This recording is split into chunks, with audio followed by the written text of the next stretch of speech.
ఈరోజు మనం ఆహారంతో ఆరోగ్యంలో ఒక చక్కటి పానీయం గోంద్ కతారీ అని పచారీ షాప్స్లో దొరుకుతుంది. సూపర్ మార్కెట్లో, ఆయుర్వేదిక్ షాప్లో, అన్ని షాప్స్లో దొరుకుతుంది. తక్కువ రేటు కూడా తక్కువే ఉంటుంది.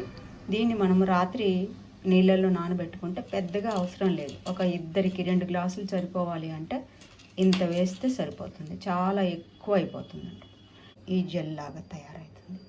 దీన్ని మనము ఒక 2 స్పూన్ల వరకు, ఒక గ్లాసుకు 2 స్పూన్ల వరకు వేసుకొని వేసుకుంటాం. దీన్ని కూడా చాలా మంచిదన్నమాట. ఇవి కూడా మన చర్మ సౌందర్యానికి కూడా. ఇప్పుడు దీనికి తగినన్ని నీళ్ళు పోసుకున్నాం. దాంట్లో రుచికి తగినట్టుగా కొంచెం తేనె ఇప్పుడు కలిపేసుకుంటే మన ఆరోగ్యకరమైన గోంద్ కతారీ వాటర్ రెడీ.